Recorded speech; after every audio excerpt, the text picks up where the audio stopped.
इनकी टीम करीब 10 स्टेट्स में जाके आई है और एक बड़ा कॉम्प्लिकेटेड सा कॉम्प्लेक्स सा केस था जो हिमाचल की हिस्ट्री में पहले नहीं था कभी भी। पहले हमने मानव भारती का केस किया था, उसमें तो ऑफेंस ऑलरेडी हो चुका था। इसमें था कि कुछ पता नहीं था।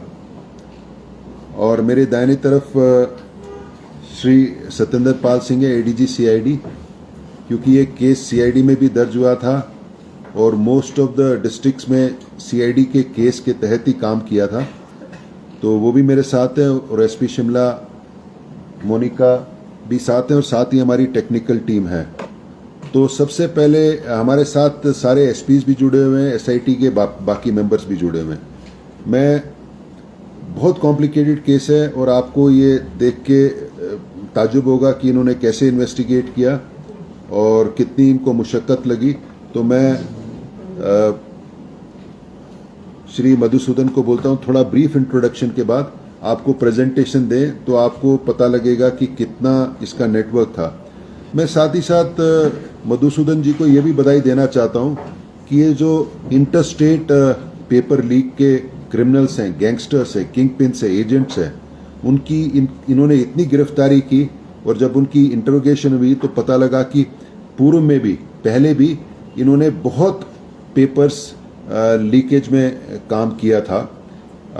जब ये अनफोल्ड हुआ तो मैंने भी भारत सरकार को लिखा है और बहुत सीबीआई, आईबी, बाकी स्टेट्स के डीजीज को लिखा कि एक बहुत बड़ा इश्यू बनता जा रहा है।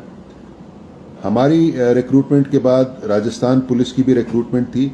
उसका पेपर टीसीएस जो नंबर 1 टेक्निकल कंपनी है इंडिया में, उसने बनाया था, वो भी लीक हुआ। उसमें 20,000 कैंडिडेट्स थे, उनका भी अब री एग्जामिनेशन 3 तारीख को है।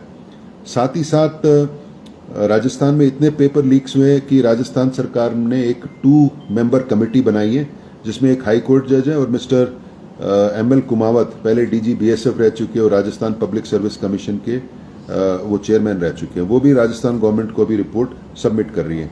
Over to you. नमस्कार। जैसे कि डीजी साहब ने बताया अभी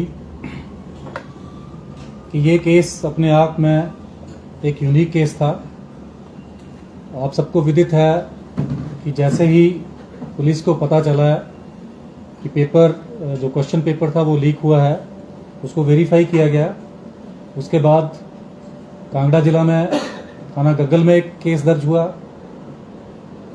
एक केस सोलन में पहले से ही दर्ज था और एक केस सीआईडी में इसलिए दर्ज किया गया क्योंकि ये पूरी स्टेट में ऐसे कैंडिडेट पाए जा रहे थे जिन्होंने धोखाधड़ी से पेपर को पढ़ा था एग्ज़ाम से पहले ही और उसमें अटेम्प्ट की थी।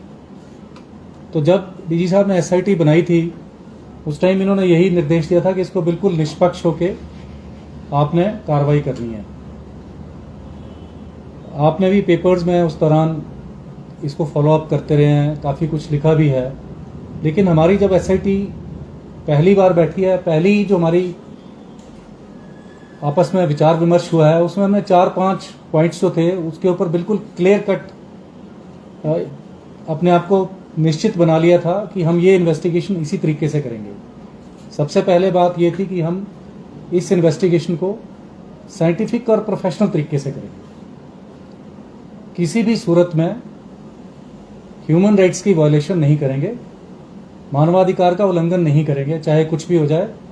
मेहनत करेंगे तो मानवाधिकारों के उल्लंघन के बिना भी हम इस केस की तह तक पहुंच पाएंगे। और एक बात हमने ये भी निश्चित की थी कि एजम्पशंस, प्रिजम्पशंस, हेयरसे, सरमाइजेस और कंजेक्चर्स, किसी भी तरह के अनुमान, कोई तुक्का है, कोई कुछ बोलता है, उसके ऊपर उसको सुनेंगे, लेकिन जब तक हमारे पास साइंटिफिक एविडेंस नहीं होगा हम किसी भी एक्यूज्ड के खिलाफ कोई कार्रवाई नहीं करेंगे और मेहनत करते रहेंगे। जो हमारी डिस्ट्रिक्ट्स थे, डिस्ट्रिक्ट्स ने अपनी अपनी टीम्स जो बनाई थी, उन्होंने दिन रात मेहनत की, बहुत जोर लगाया। अलग अलग स्टेट्स में गए, राज्यों में गए, वहाँ की राज्य पुलिस के साथ डीजी साहब ने भी जितने पुलिस प्रमुख थे उनसे बात की, उनसे हमें कोऑपरेशन मिली है। हमारी टीम्स ने बहुत जोर लगाया है और इस समय आपको मालूम है कि गर्मियों के भी दिन थे, तो हिमाचल का जो क्लाइमेट है और बाहर की स्टेट्स के क्लाइमेट में बहुत फ़र्क था। इन सब जितनी भी मुश्किलें थी, इसके बावजूद हमारी टीम्स ने बहुत बेहतर काम किया है। इतने कम समय में इतने सारे एक्यूज्ड पकड़े हैं, अभी कुछ और पकड़े जाने बाकी हैं, उनके पीछे भी हम लगे हुए हैं। और आपके माध्यम से मैं उनको ये चेतावनी देना चाहता हूँ, उनको एक सलाह भी दूंगा कि बेहतर है कि वो अपने आप पुलिस के सामने पेश हो जाएं, नहीं तो चाहे वो जिस मर्जी राज्य में है, हम उनको पकड़े बिना छोड़ेंगे नहीं। इन्हीं सभी बातों के साथ अब हम अपनी प्रेजेंटेशन शुरू कर दें। शेयर करूँ, आप अगर अपना ध्यान बड़े स्क्रीन पे डालेंगे तो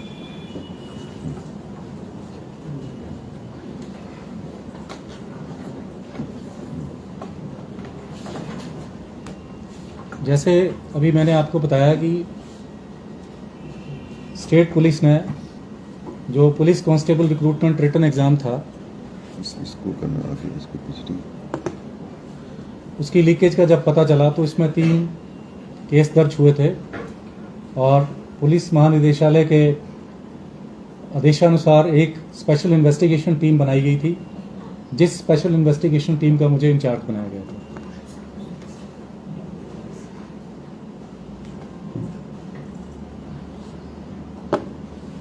इस स्पेशल इन्वेस्टिगेशन टीम में प्रथम सशस्त्र वाहिनी, भारतीय सशस्त्र वाहिनी बनगढ़ के जो कमांडेंट हैं वो विमुक्त रंजन, वो इनके एक मेंबर थे, सदस्य थे। एसपी कांगड़ा वीरेंद्र कालिया जी, एसपी सीआईडी, और सारे डिस्ट्रिक्ट के जो एसपी थे वो इसके सदस्य थे। देखिए, आपने अभी देखा कि एक गग्गल में केस था, फिर सीआईडी में किया। ये इसलिए किया कि गग्गल में जितने एक्यूज थे हमको गग्गल में लाने पड़ते और गग्गल की कोर्ट में प्रोड्यूस करना पड़ता। सीआईडी का जुरिस्डिक्शन पैन स्टेट है, इसलिए किया गया जब हमको पता लगा कि ये एक जगह नहीं बल्कि पूरे स्टेट में और स्टेट से बाहर भी है, इसीलिए हमने सीआईडी में किया और ये एज पर रूल्स और एज पर पुलिस जो एक्ट है उसी के हिसाब से किया। तो तकरीबन 80,000 कैंडिडेट्स, 1,80,000 कैंडिडेट ने अप्लाई किया था, जिसमें 75,000 के करीब जो थे जिन्होंने फिजिकल क्वालिफाई किया था और रिटर्न के लिए बैठना था। तो जब इसकी डॉक्यूमेंटेशन हो रही थी, जैसे आपको मालूम है कांगड़ा की टीम ने, उनको शक हुआ और उन्होंने कुछ कैंडिडेट्स को जब पूछताछ की तो उससे शक जो है वो और गहरा गया और फिर जब शक पुख्ता हो गया तो एक एफआईआर लॉन्च की गई। इसमें जैसे पहले बताया जा चुका है, एसआईटी का गठन किया गया था। इसकी बैकग्राउंड यही है कि कैंडिडेट्स को जब ग्रिल किया गया तो उन्होंने कन्फेस कर लिया कि उन्होंने चंडीगढ़, पंचकुला और अलग अलग जगह पे जाके एग्ज़ाम से एक दिन पहले क्वेश्चन पेपर्स को पढ़ा था और उसके आंसर भी पढ़े थे और उसके बेसिस पे उन्होंने अगले दिन अटेम्प्ट किया है। जैसे ही केस दर्ज हुआ है और इन्वेस्टिगेशन शुरू हुई है एसआईटी द्वारा, तो अलग अलग टीम्स बनाई गई हैं। एक investigation, core investigation team, documentation team, क्योंकि डॉक्यूमेंट्स भी बहुत ज़रूरी होते हैं, केस को कोर्ट में ले जाना होता है, रीडिंग टीम्स बनाई गई। आज के युग में साइबर का बहुत काम है, तो साइबर इन्वेस्टिगेशन के लिए एक अलग वर्टिकल बनाया गया। इंटेरोगेशन टीम बनाई गई, क्योंकि इसमें पैसे का लेन देन भी इन्वॉल्व था, तो एक फाइनेंशियल इन्वेस्टिगेशन टीम भी बनाई गई। और सारे डिस्ट्रिक्ट एसपी को अपने अपने रिस्पेक्टिव डिस्ट्रिक्ट्स में जो है वो कोऑप मेंबर कोऑप्ट किया गया। अभी तक इस इन्वेस्टिगेशन में 171 दोषियों को गिरफ्तार किया जा चुका है। इसमें कांगड़ा में 91, 91, मंडी में 23, 23, सोलन में 20, 20, कुल्लू और बिलासपुर में 3, हमीरपुर में 15, चंबा में 3 और सिरमौर में 5 दोषी गणों को गिरफ्तार किया जा चुका है। ये ब्रेकअप डिस्ट्रिक्ट वाइज है कि हमने कैंडिडेट कितने गिरफ्तार किए। इसमें से 116 कैंडिडेट, 9 पेरेंट्स, कैंडिडेट्स के गार्डियंस, एजेंट्स तो 6, वो टोटल 46, इनमें से 21 हिमाचल प्रदेश के रहने वाले हैं और 25 बाहर के रहने वाले हैं। जो गिरफ्तार किए गए लोग हैं उनमें से जुडिशियल कस्टडी में अभी तक 47 हैं, 47 अभी तक भी जुडिशियल रिमांड पे हैं और 2 बेल आउट हो चुके हैं। एक अभी भी पुलिस कस्टडी में ऊना जिला में चला हुआ है, और बाकी जो है वो जो हमारी सीआरपीसी है उसके अंतर्गत 121 को 41 सीआरपीसी में गिरफ्तार किया गया है। ये एक्यूज की डिटेल है। इसमें सबसे पहले एजेंट्स के बारे में एजेंट्स की डिटेल दी गई है। नहीं, एक मिनट पीछे जाओ। इसमें जो की है वो बताओ, जो की है ना, जो मतलब बड़े हैं जो वो। हाँ, जो काफ़ी बड़े हैं, जिनका काफ़ी बड़ा रोल है। हिमाचल का जैसे एक विपिन कुमार है, अशोक कुमार है, ये पहले भी इन केसों में इन्वॉल्व रहे हैं। इस तरह की इनका जो पास्ट है वो भी बहुत क्लीन नहीं रहा है। एक अगर आप इसी स्लाइड में सबसे नीचे देखें, नरेंद्र कुमार, ये जो है उत्तराखंड का रहने वाला है। इसका बहुत बड़ा रोल है। ये चंडीगढ़ में आया था और इसके पास से हमने कैंडिडेट्स के ओरिजिनल सर्टिफिकेट्स भी रिकवर किए हैं। जब रेड किया दिल्ली से इसको उठाया गया था, गिरफ्तार किया गया था, तो इसके पास से ओरिजिनल सर्टिफिकेट्स भी रिकवर किए गए हैं। ये गैंग्स के साथ मिला हुआ, इनकी इंटरकनेक्टेड रहते हैं। ये गैंग्स जो है इंटरकनेक्टेड रहती हैं। इसमें जो की है वो बताते रहना, ठीक है। एक बलविंदर है, ये भी हिमाचल का, ये भी की है। फिर ये शिव बहादुर है, इसके बारे में आपने काफ़ी अपने पेपर्स में लिखा है, और ये काफ़ी पेपर लीक्स में जो है वो इन्वॉल्व रहा है। पंजाब में, राजस्थान में, आंध्र प्रदेश में, यूपी में, और कई जगह गिरफ्तार हो चुका है। इसको हमने यूपी एसटीएफ की मदद से गिरफ्तार किया था, वाराणसी से। ये बहुत बड़ा किंग पिन है। इसने दर्जनों पेपर लीक में ये इन्वॉल्व है, और जेल में भी रहा, बाहर छूटता है, फिर यही काम करता है। एक सोमवीर मीना है, ये दिल्ली का रहने वाला है। ये भी काफ़ी पेपर लीक में शामिल रहा है, और इसके पास से एक नेविगेशन चिप भी रिकवर की गई है। नेविगेशन चिप क्या बताएं? नेविगेशन चिप जैसे कि हमारे आपको मालूम होगा कि मैप्स के लिए काफ़ी एप्लीकेशंस हैं, तो उसी तरह एक चिप है, उसको ये डाल के उसके थ्रू नेविगेट करते हैं अपने आप को। इसमें से और बड़े अभी एक अखिलेश यादव है, ये गाजीपुर यूपी का। ये भी शिव बहादुर सिंह के साथ ही मिलकर काम करता है। इनका काम ही धंधा यही है कि ये हर पेपर को लीक करने में पूरा अपना प्रयास करते रहते हैं हमेशा ही। इनको ये मालूम है कि हर रविवार को कहीं ना कहीं पेपर होता है, तो इनका यही कोशिश रहती है कि बुधवार वीरवार तक किसी न किसी तरीके से इनके हाथ में पेपर लग जाए, ताकि शुक्र और शनिवार की रात को या शनि और संडे की रात को ये कैंडिडेट्स को बुला के उनको पेपर पढ़ा सकें। एक राजीव है, ये राजीव यादव, ये पटना का रहने वाला है, और ये पेशे से इंजीनियर है। ये रेलवेज में सेक्शन इंजीनियर है। आप अंदाज़ा लगा सकते हैं कि पढ़े लिखे लोग और किस तरह के लोग इसमें शामिल हैं। एक शिवशंकर प्रसाद है, इसका नाम शिबो पटेल इसको बोलते हैं। ये भी कैंडिडेट्स को पेपर पढ़ाने आया था, ये भी इसी गैंग का एक पार्ट है। रंजीत कुमार है, ये भी दिल्ली बिहार का रहने वाला है। ये अभी हम इसको वेरीफाई तो नहीं कर पाए, लेकिन जो इंटेरोगेशन है उसके हिसाब से ये पता चला है कि ये यूपीएससी के सिविल सर्विसेज के एग्जाम भी लिखता रहा है।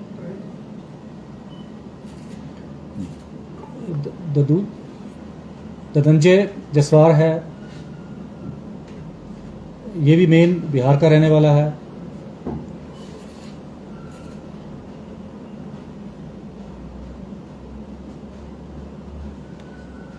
ये पीछे जाओ। ये तो कैंडिडेट्स हैं। ये कैंडिडेट्स हैं।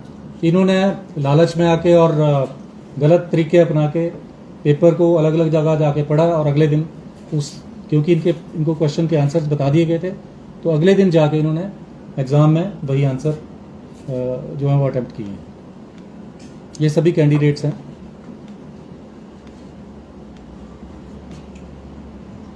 अब ये मंडी डिस्ट्रिक्ट के जो दोषी हैं, जो नंबर 1 पे मनोज कुमार है। ये मंडी में अपने ट्रक्स का काम भी करता है, ट्रांसपोर्टर भी है। और इस व्यक्ति ने, आपको याद होगा 2006 में पीएमटी का स्कैम भी हुआ था, पीएमटी का पेपर लीक हुआ था, उसमें भी ये शामिल था, उसमें भी ये एक दोषी है। ये बल ट्रक यूनियन का प्रधान भी है या एक्स प्रधान है? एक्स प्रधान था, ये रह चुका है। और एक इसने बल 11 क्रिकेट टीम भी बनाई हुई है। अब ये समुद्रगुप्त चौधरी जो है, इसको बिहार से लाया गया था गिरफ्तार करके। अमन है, सुबोध कुमार है, ये प्रिंटिंग प्रेस से, सुबोध कुमार जो ये प्रिंटिंग प्रेस से लाइसेंस करता है। उनके साथ गठजोड़ करता है। और ये जो समुद्रगुप्त है, अमन है, ये इसी गैंग का पार्ट है। ये भी काफ़ी पेपर लीक में शामिल रहते हैं। अरविंद कुमार है, गोरेलाल यादव है, ये गोरेलाल यादव भी प्रिंटिंग प्रेस के साथ संपर्क करता रहता है।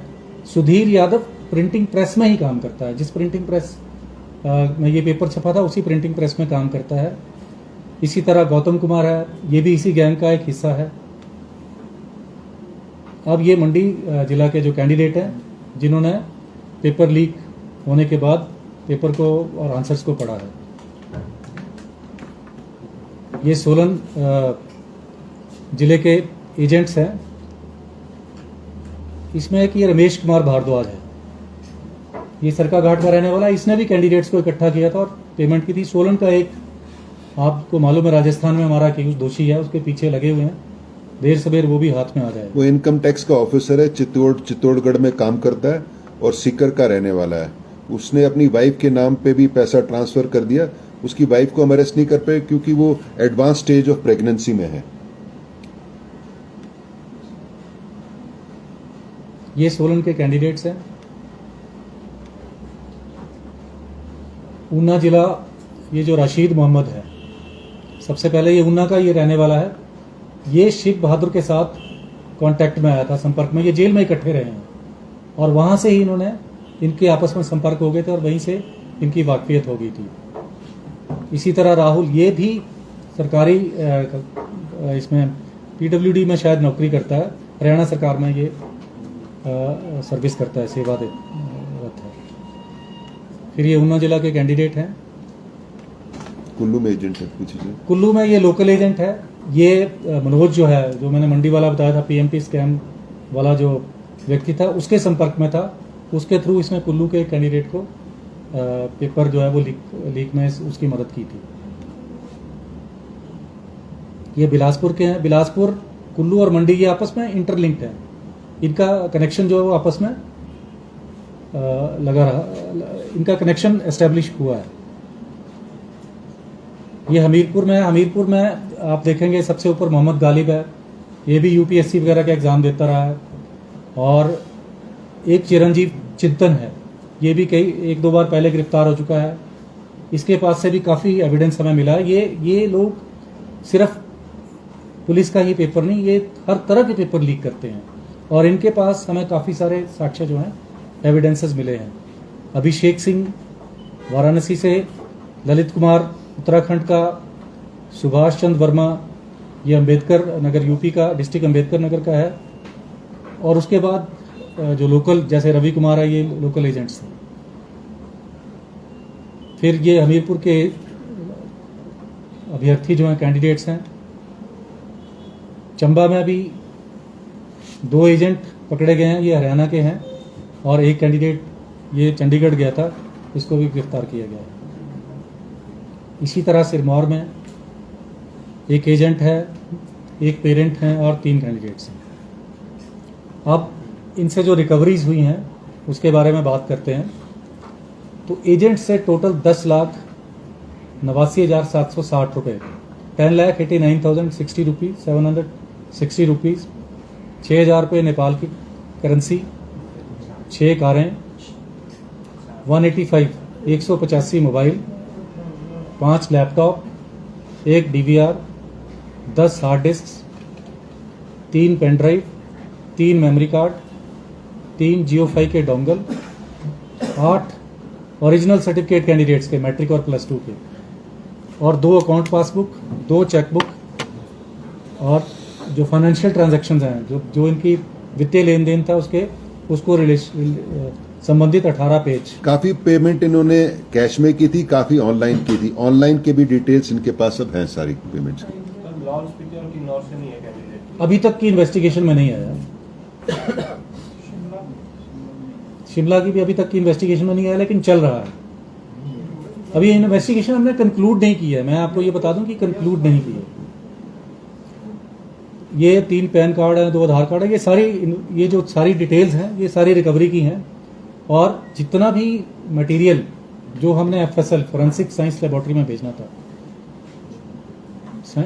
ये जो विज्ञान की प्रयोगशाला उसमें भेजना था, वो हम भेज चुके हैं। उसकी अभी हम वेट कर रहे हैं, इंतज़ार कर रहे हैं कि उसकी रिपोर्ट हमारे पास कब आएगी। ये हमने जो है वो डिस्ट्रिक्ट वाइज किससे क्या रिकवरी की है उसकी डिटेल है। इसमें ज़्यादा डिटेल में बताने की जरूरत नहीं है, बहुत समय लग जाएगा। ये हमको जो चार्जशीट करने के लिए बड़ा इंपॉर्टेंट है कि किससे क्या मिला है, क्या प्रूव करने के लिए। वैसे इन्होंने बड़ी थरो इन्वेस्टिगेशन की है, मतलब कौन अक्यूज किस में इन्वॉल्व था और किससे क्या मिला और किसका क्या कनेक्शन है। ठीक, अब इसके बाद हम और क्या करने वाले हैं। अभी जैसे मैंने आपको भी बताया कि इन्वेस्टिगेशन अभी भी एक्टिवली चली हुई है। हमने कुछ लोग जो कि प्रदेश के बाहर से हैं उनको गिरफ्तार करना बाकी है। हमारी टीम्स उनके ऊपर काम कर रही हैं और मैं आपको विश्वास दिलाता हूं कि जब तक पकड़ेंगे नहीं, छोड़े नहीं जाएंगे, हम चैन नहीं ले करेंगे। जो चार्जशीट अक्यूज्ड हैं उनके खिलाफ, जो दोषीगण हैं उनके खिलाफ चार्जशीट एडवांस स्टेज में है, फाइनल स्टेज में है और बहुत जल्दी अगले 5, 7, 10 दिनों में हम जो माननीय न्यायालय है उसमें चार्जशीट पेश कर देंगे। इसके बाद जब भी कोई और साक्ष्य जो कि हमारी सीआरपीसी है उसके अंतर्गत हमारे पास और साक्ष्य आएगा तो उसके आधार पर हम सप्लीमेंट्री चालान भी अदालत में पेश करेंगे। इसमें मैं बताना चाहता हूँ, जैसे 154 सीआरपीसी में एफआईआर होती है, फिर इन्वेस्टिगेशन होती है और लॉ कहता है कि इन्वेस्टिगेशन कंक्लूड करके 173 में फाइनल रिपोर्ट देते हैं और उसमें चार्जशीट तुरंत दायर करनी चाहिए। और इनके पास साक्ष्य इतना हो गया है कि जो अब एक्यूज 60 दिन में से जेल में हैं उनके खिलाफ चार्जशीट कर देंगे, नहीं तो टेक्निकल कारण उनको बेल मिल जाएगी। तो मेरे को लगता है इसी हफ्ते चार्जशीट ये डिफरेंट एक्यूज के खिलाफ ये पेश करते रहेंगे। बस जहाँ तक किसका संबंध है प्रेजेंटेशन का यहाँ पे समाप्त होती है। आप सबका बहुत बहुत धन्यवाद। अच्छा, कोई नहीं, मैं एडीजी सीआईडी आप कुछ कहना चाहते हैं? मेरे साथ डिस्ट्रिक्ट से एसपीज भी जुड़े हुए हैं। कोई आप ऐसी बात बताना चाहते हो जो एसआईटी चीफ से छूट गई हो तो काइंडली बताएं।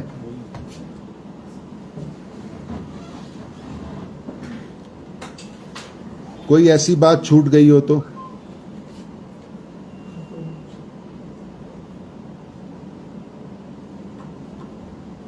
कोई बोलता नहीं।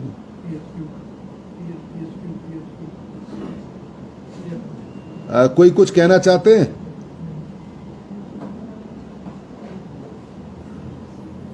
नहीं, हाँ सब ठीक है।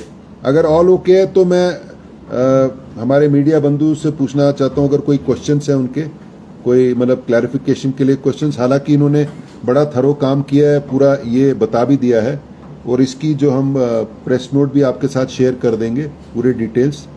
तो अगर आपके कोई प्रश्न हैं कुछ क्लैरिफिकेशन के लिए। हाँ, जैसे ये जो अपना इंटरस्टेट गैंग है, they were involved in many paper leaks in other states also.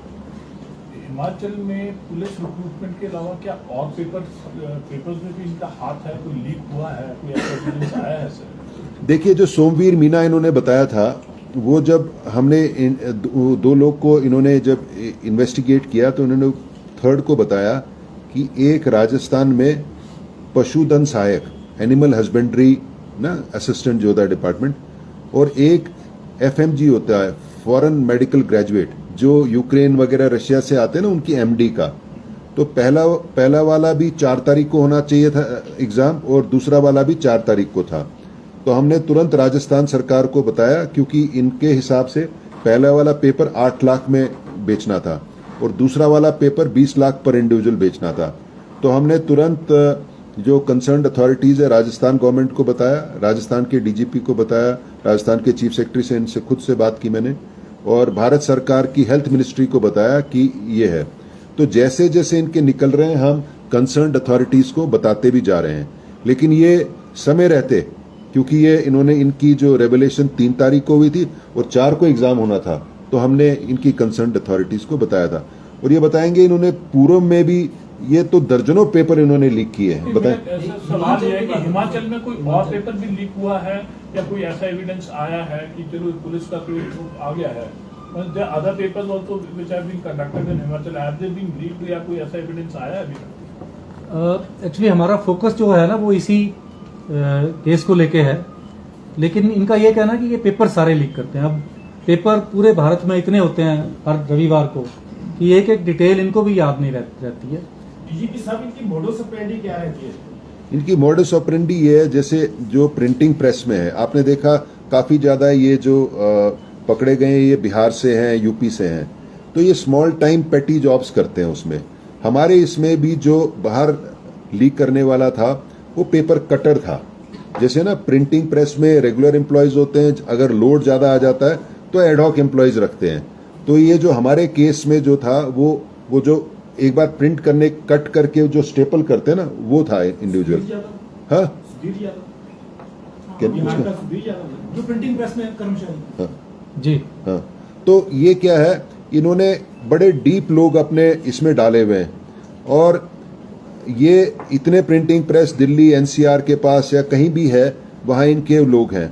फिर आपने देखा कि इनका कितना नेटवर्क पहुंचा हुआ है, चाहे वो पंजाब का पेपर हो, लेकिन network eastern UP and Bihar के होते हैं। ठीक है, हरियाणा का गैंग बन गया, बहुत बड़ा हरियाणा का गैंग बन गया। फिर ये क्या करते हैं, इनके पास वक्त बड़ा कम होता है क्योंकि पेपर कुछ दिन पहले ही छपता है। वो through a network of coaching classes ये कैंडिडेट्स के डिटेल मांगते हैं। इसीलिए हमारे कोचिंग क्लासेस वाले आपने देखा होगा अग्निपथ में भी जो वायलेंस करवाई थी, मोस्टली कोचिंग क्लासेस ने करवाई थी, क्योंकि ये पैसे लेके रखते हैं। Through a network of coaching classes इनके पास समय नहीं होता ज्यादा, क्योंकि टाइम इज ऑफ एसेंस। तो ये क्या करते हैं, तुरंत कोचिंग क्लासेस को कांटेक्ट करते हैं और वो कैंडिडेट्स को बताते हैं, और 1-2 दिन के समय में ही ये ऑर्गेनाइज करके करते हैं। आपने देखा होगा कि ऑलमोस्ट हर डिस्ट्रिक्ट में, हिमाचल में भी इनके नेटवर्क्स हैं, इतने लोग पकड़े गए हैं। कैंडिडेट्स हैं, कैंडिडेट्स के ऊपर एक स्टेप ऊपर एक स्मॉल टाइम एजेंट्स हैं, कोचिंग क्लासेस है, उसके ऊपर बड़े एजेंट्स हैं। बड़े एजेंट्स का जो यूपी बिहार और हरियाणा के एजेंट्स हैं, इनके साथ लिंक है। ये काम तुरंत होता है। और इन्होंने जो एविडेंस, जो फॉरेंसिक, साइबर फॉरेंसिक किया है या मोबाइल फॉरेंसिक्स किया है, उसमें भी बहुत कॉल है। उसमें उनके, आप बताइए कि हाँ, आपस में ये व्हाट्सएप पे कॉल करते रहे हैं, व्हाट्सएप की चैट इनकी हमने जो है पकड़ी हैं। तो ये जैसे अभी डीजी साहब ने बताया, इंटरलिंक्ड है ये गैंग्स। एक बहुत बड़ी गैंग बिहार की है, एक बहुत बड़ी गैंग यूपी की है, एक गैंग हरियाणा की है। ये गैंग्स आपस में इंटरलिंक्ड हैं। जिसके हाथ में भी पेपर लग जाता है वो दूसरे को फिर ये डिस्ट्रीब्यूट करते हैं और लास्ट आवर के ऊपर मार्केटिंग करते हैं। और जैसे हम लोग अपना डेटा बनाते हैं, आप अपना डेटा बनाते हैं, इन्होंने भी डेटा बना के रखा हुआ है। इनके पास डेटाबेस है कि किस स्टेट में कौन एजेंट जो है वो हमारा काम करवाए। सर, क्योंकि आप चार्जशीट की स्टेज पे आ चुके हैं, क्या ये एस्टेब्लिश हो गया है कि पेपर लीक सिर्फ प्रिंटिंग प्रेस से हुआ था या उससे पहले की कोई लिंक है? देखिए, हमने अभी अपनी इन्वेस्टिगेशन कंक्लूड नहीं की है।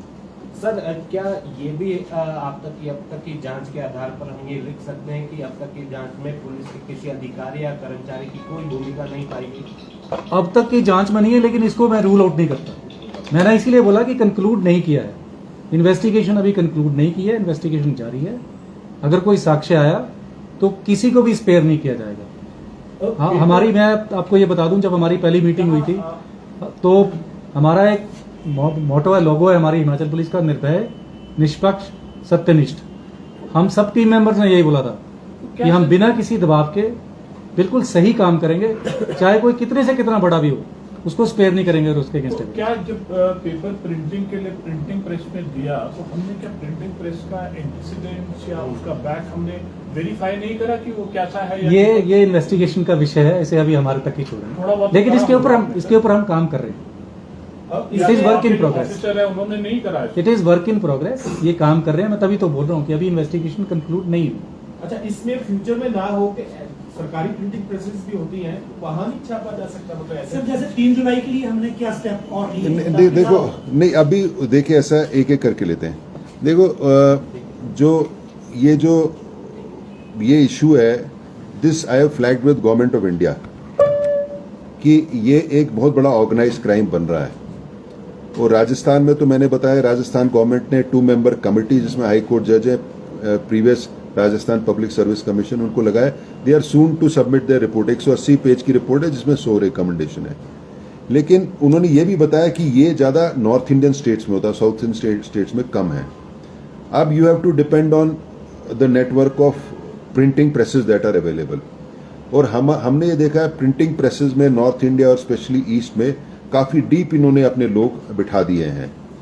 तो ये हम सरकार से और भारत सरकार से भी बोल रहे हैं कि इस क्राइम को जो ऑर्गेनाइज्ड वे है इसको थोड़ा सीरियसली लें और इसमें कोई गवर्नमेंट लेवल पे कोई पॉलिसी बने, कंसिडरेशन बने।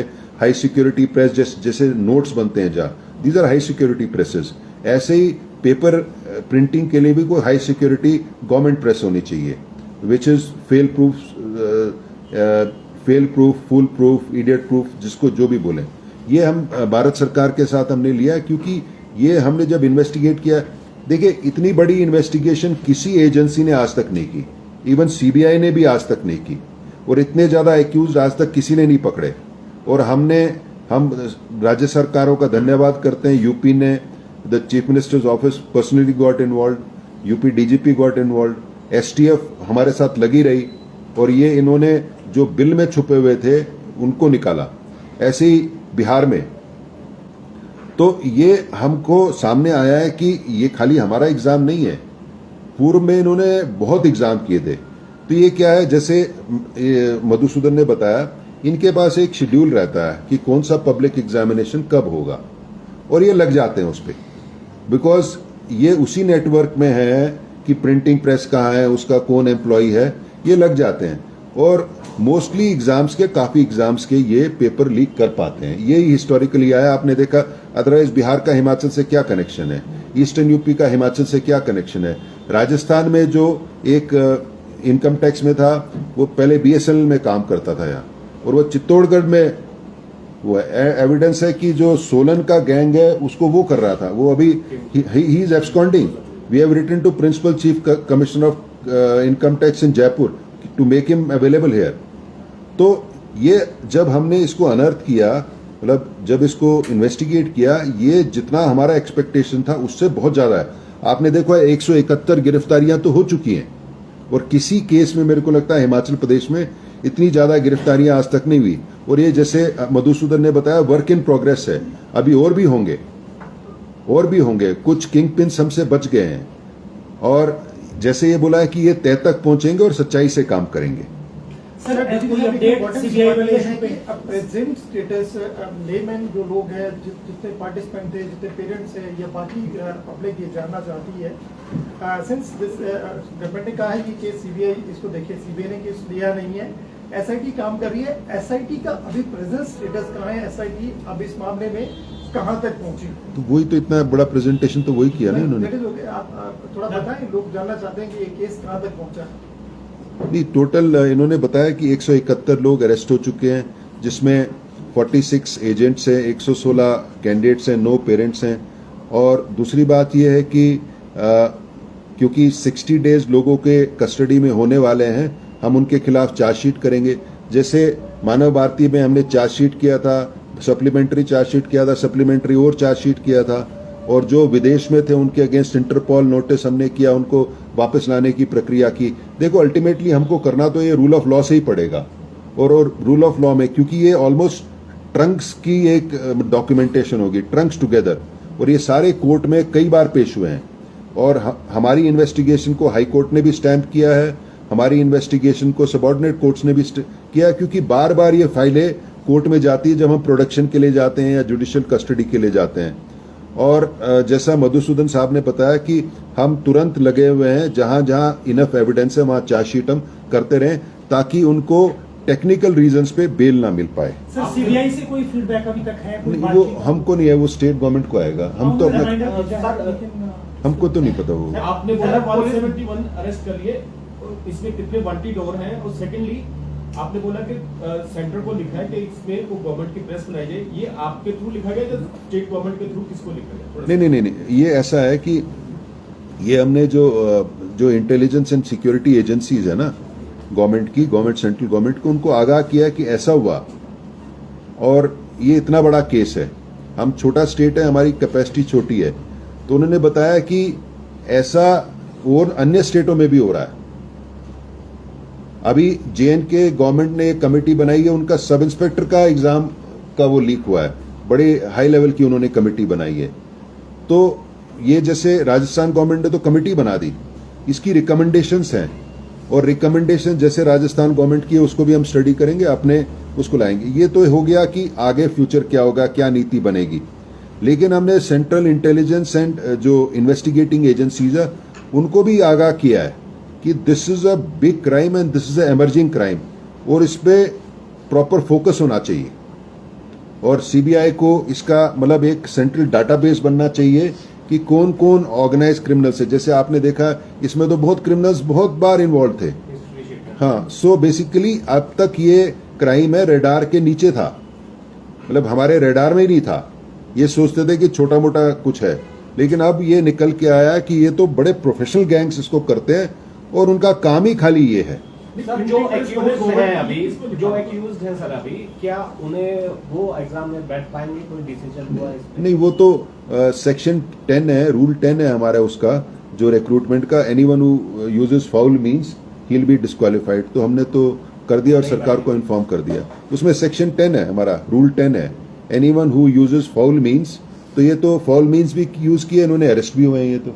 ये तो हमने वो भी, और हमने सरकार को भी इंटीमेट कर दिया इसके लिए। सर ड्यूरिंग द इन्वेस्टिगेशन आपने कहा है कि ये पहले दिन या एक दिन या 2 दिन पहले पेपर लीक करते थे, या जो एस्पिरेंट है उनको एग्जाम में जाने से पहले पेपर हटाते थे। सर कितना प्रैक्टिकल लगता है कि 100 सवाल के आंसर एक दिन पहले बताना और दूसरे दिन वो लिख के उसको मेरिट पर पहुंच जाते हैं 80, 70, 72 नंबर। क्या ये प्रैक्टिकल लगता है? तो प्रैग्मेटिक है ये सब? बिल्कुल प्रैक्टिकल है। हमने कैंडिडेट्स को इंटरोगेट किया है, उसमें प्रैक्टिकल है। अभी आप केंद्र सरकार की बात भी कर रहे थे। अभी माननीय शिक्षा मंत्री धर्मेंद्र प्रधान जी हमीरपुर आए हुए थे, मैं भी उस समय गया था, तो वो भी इसके बारे में पूछताछ कर रहे थे। केंद्र सरकार भी इसके बारे में बिल्कुल सीरियस है, गंभीर है। उनके भी वहाँ से भी बहुत सारे टेस्ट एग्जाम जो हैं वो लीक होते हैं। अभी सीबीआई भी एक पता चला कि जो ये जेईई एग्जाम होता है, IIT का होता है ज्वाइंट एंट्रेंस एग्जाम जो है IITs वगैरह का, वो भी लीक हुआ था, उसकी भी इन्वेस्टिगेशन कर रहे हैं। तो केंद्र सरकार भी इसके बारे में गंभीर है और वो भी एक नीति बनाने की लगे हुए हैं, उसमें नीति बनाने की कवायद में है। तो वो हमसे भी पूछ रहे थे, एजुकेशन मिनिस्टर जब हमीरपुर में आए थे, और उन्होंने बोला था कि जरूरत पड़ेगी तो हिमाचल के अधिकारियों को वहाँ बुलाएंगे। मेरे सर क्या ये भी सही है कि कोई ऐसा एक्यूज्ड भी है जिसके हाथ में पेपर आया और वो एग्जाम पास नहीं कर पाया? जी है, बिल्कुल है। ऐसे भी है। कितने हैं सर ऐसे? 1-2 का तो है, अभी इतने कैंडिडेट्स हैं तो, लेकिन ऐसा हुआ है कि एग्जाम उसका पेपर उसके हाथ में आया और वो पास ही नहीं हो पाया। जो आइडेंटिफाइड एक्यूज्ड है उसमें F20 कितने हैं अभी? 171 तो अरेस्ट हो गए ना, इसमें कुछ पकड़ने वाले भी रहते हैं? जी जी, बाहर की स्टेट्स के हैं। हमने कुछ के खिलाफ जो है वो नॉन अवेलेबल वारंट भी लिए हैं। कितने हैं टोटल? अभी मैं आपको एग्जैक्ट नंबर तो नहीं बता पाऊंगा, ये बढ़ते जाते हैं जैसे जैसे हम इन्वेस्टिगेशन करते हैं। 50 पता चलता है कि इसके साथ अभी तो इस स्टेज में 50 नहीं, अभी तो वो 9-10 के करीब है, लेकिन ये नंबर बढ़ता जाएगा, ये निश्चित है। सर जो टिकपेंट्स हैं ये हैबिचुअल ऑफेंडर्स हैं, डिटेल पे छूटते हैं, फिर दोबारा पेपर लीक करते हैं। जो हम सेक्शंस लगाते हैं सर, दे आर अवेलेबल 420, 120, 201.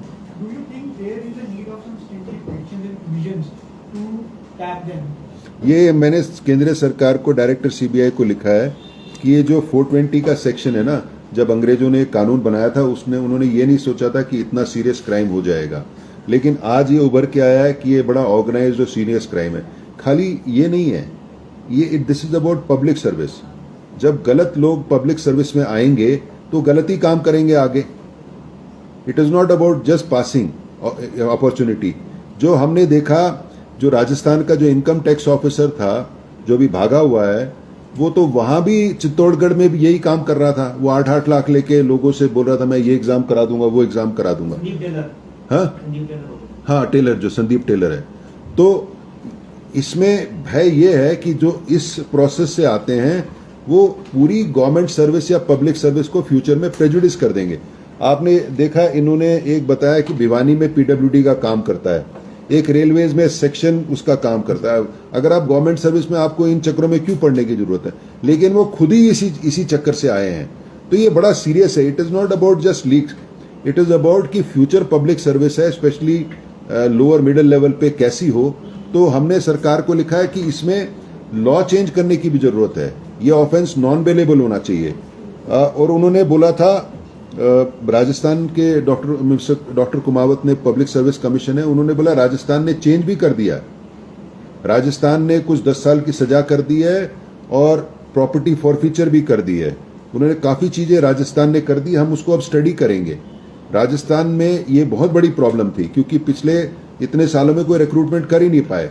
जैसे हमने बताया कि उनका जो पेपर था वो तो टीसीएस ने बनाया था, जो टॉप टेक्नोलॉजी कंपनी है, उसके बावजूद वो लीक हुआ। अब 3 तारीख को उनका भी एग्जाम है। तो राजस्थान गवर्नमेंट ने इसको अमेंड करके कुछ चेंज किया है और इस एक्सपीरियंस के बाद हम अपनी सरकार को भी रिकमेंड करेंगे कि लॉ 420 जो है बड़ा, उसमें सजा भी ज्यादा नहीं है। 420, 468, 467 यही होते हैं, इसमें सजा ज्यादा नहीं है। अब जैसे मानव भारती में हम इन्वेस्टिगेट कर रहे थे, टोटल सजा ही 3 साल है उस केस में, तो कुछ देर के बाद कोर्ट्स भी बेल कर देते हैं। तो ये इश्यू है कि जब ये जो फ्रॉड्स हैं, फाइनेंशियल फ्रॉड्स है, एजुकेशन सेक्टर में जितने फ्रॉड्स हैं, इसमें जो ओमनिबस 420 वाला सेक्शन लगाते हैं वो बहुत ज्यादा डेटरेंट नहीं है। और हम अब राजस्थान की ये जो नया एक्ट है उसकी कॉपी मंगा के सरकार को भी रिकमेंड करेंगे कि उसी लाइंस पे कोई सख्त सा कानून, चाहे लोकल कानून है, वो बने, ताकि मतलब लोग एनकरेज ना हो चोरी चकारी करने से। Investigation is very thorough and very detailed, so I just want to know, जितने ये तो चलो अक्यूज हैं, यहाँ कितने पेरेंट्स ऐसे थे जिन्होंने एक्टिवली पेपर खरीदा और actively they were in link with these gangs? This is a very pertinent question I feel. अभी तो नो है ना, नो बताए ना। अभी तक हमने 9 गिरफ्तार किए हैं, अभी चला हुआ है ये काम, क्योंकि हमारा फोकस पहले बात, हमारा जो फोकस है, ये आप तो ये बात मानेंगे कि इसकी डायनेमिक्स मैग्नीट्यूड बहुत बड़ा है। तो अभी हमारा फोकस मेन एजेंट्स जो बाहर के उनके ऊपर है, जो पेरेंट्स है वो भी उनके पीछे भी लगे हुए हैं, वो भी आएंगे। 9 अभी तक हमने चिन्हित कर लिए हैं, बाकी और भी होंगे। देखिए, मैं एक बात थोड़ा सा समझिए, जब एक केस हुआ था, क्योंकि ये हर वीक में होता है, तो ये जो एक्यूज्ड आपने देखा इतने बड़े किंग पिन्स है, ये इमीडिएटली एविडेंस भी डिस्ट्रॉय करते हैं, रिकॉर्ड भी डिस्ट्रॉय करते हैं। लेकिन ये मधुसूदन जी को मैं बहुत बहुत बधाई देता हूं इसकी। इन्होंने ना इन्वेस्टिगेशन ठीक से प्लान किया ताकि एविडेंस डिस्ट्रॉय ना हो, और क्योंकि इनके फोन्स, मोबाइल्स, लैपटॉप सब पकड़े गए, इसीलिए ये कड़ी आगे चलती गई। अगर हम हाथ पे हाथ रखे बैठे रहते तो मेरे को लगता है कोई हमको हाथ पे नहीं लगता। तो इनिशियली किसी मतलब some lawyer had also filed a PIL in the high court, उसकी 2 हियरिंग हुई। उन्होंने काफी अलेज किया कि ये देरी हो गई और SIT ठीक नहीं है, हम इन्वॉल्व हैं, वो सब डिसमिस हो गया। हाई कोर्ट की division bench headed by the chief justice dismissed all of that. वो all those things have been laid to rest now. अब ये प्रोफेशनल इन्वेस्टिगेशन कर रहे हैं, यहां तक पहुंच गए और मेरे को आशा है कि ये बिल्कुल तह तक पहुंच जाएंगे। इसमें एक टेक्निकल सवाल है जी, आपने इसमें सारा बताया कि व्हाट्सएप जो चैट है और कॉलिंग है वो भी आपने वो कर लिया, मतलब आमतौर पे ऐसी धारणा है कि वो पकड़ में नहीं आती शायद, क्या वो फिर कैसे करा? इसमें थोड़ा सा, जब मोबाइल पकड़े गए तो अब तक वो डिलीट नहीं कर पाए थे, उसको डिस्ट्रॉय नहीं कर पाए थे।